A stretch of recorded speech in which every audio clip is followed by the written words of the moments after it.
explain about food guilt and eating disorder. Enjoy watching our video!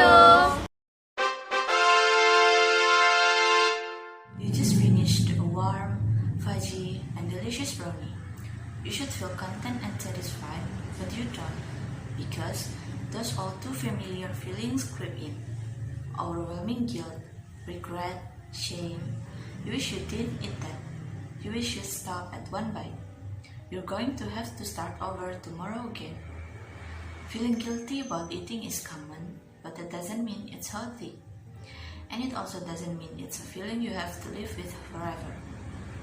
Food guilt means obsessively focusing on whether foods are good or bad and feeling ashamed if you have too much or any of the ones you think are wrong.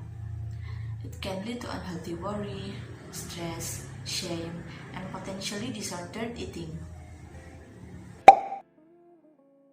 Eating disorders, a category of mental health conditions, have been a subject of increasing concern in contemporary society.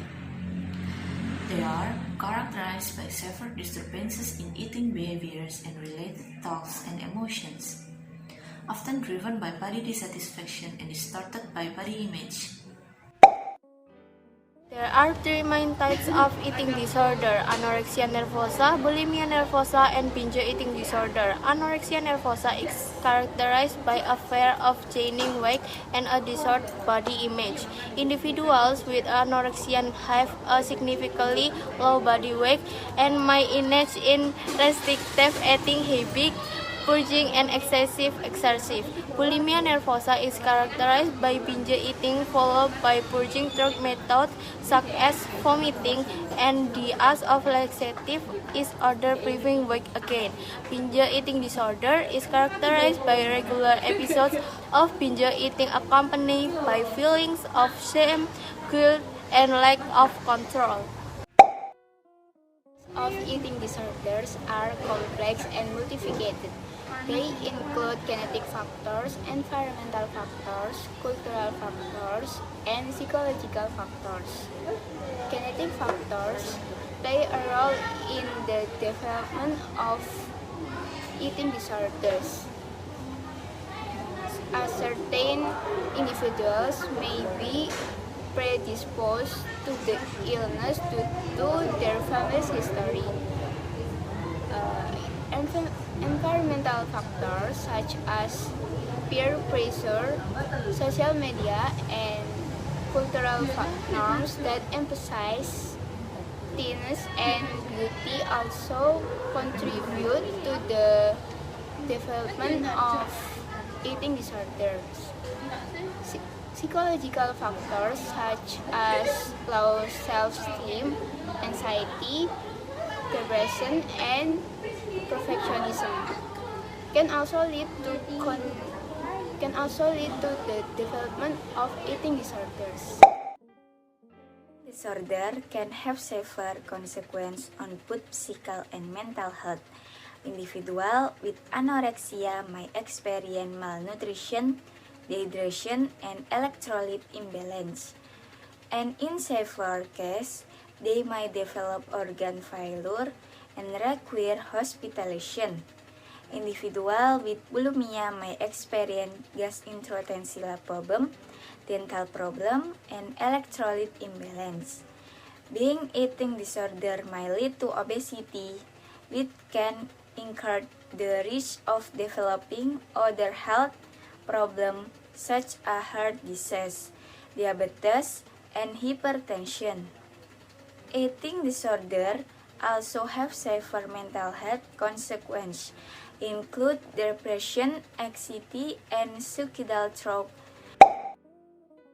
Fortunately, there are treatments available for individuals with eating disorder. Treatment usually involves a combination of therapies, include cognitive behavioral therapy, family-based therapy, and medication. Cognitive behavioral therapy helps individuals identify and change negative thought patterns related to food and body image, while family-based therapy involves behavioral modification in a family setting. Medication can also be prescribed to treat co-occurring mental health conditions such as depression and anxiety. In conclusion, eating disorders are a complex issue that affect individuals all over the world. They are caused by genetic, environmental, cultural, and physiological factors, and they can have several consequences on both physical and mental health. Fortunately, there are treatments available for individuals with eating disorder, and early intervention can greatly improve the chances of recovery. It is crucial to seek help as soon as possible if you or someone you know is struggling with an eating disorder.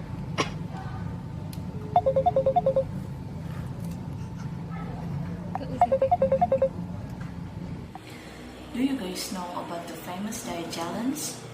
Do you mean Ayu Diet Challenge? Yes, consuming 1 apple, 2 sweet potatoes, and a protein powder drink per day is now famously called the Ayu Diet Challenge. Oh, I remember that Ayu revealed her unusual diet plan on SBS show Night of TV Entertainment back in 2013 when she said that the extreme plan that would have lost 5 kilograms in 5 days. I know it too, but what makes it sad is that it turns out she had eating disorders. She ever had eating disorder?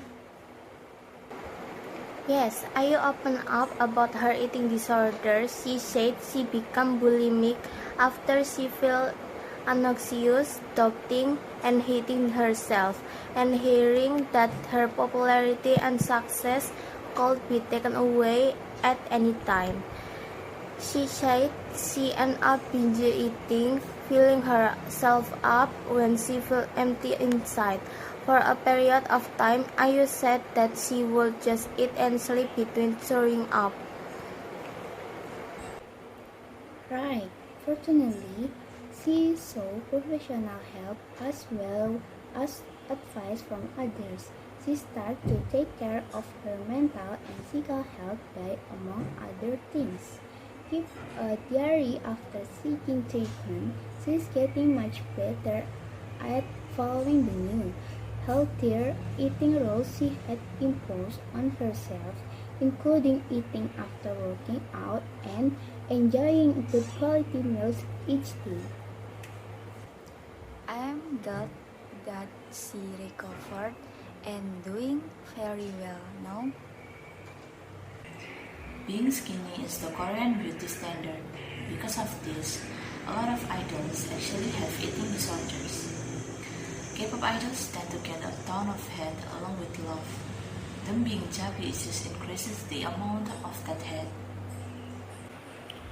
Some of them are forced by their company, others by social pressure and male authors. It's really sad how some K-pop idols literally starve themselves to fit standards. It's not good for them, and as a K-pop fan, it's something that I don't like about the K-pop industry.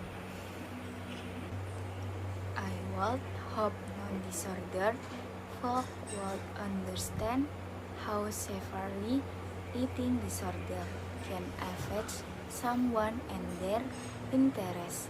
This brings up a good opportunity to have more open, in-depth discussion about K-pop and its deep culture.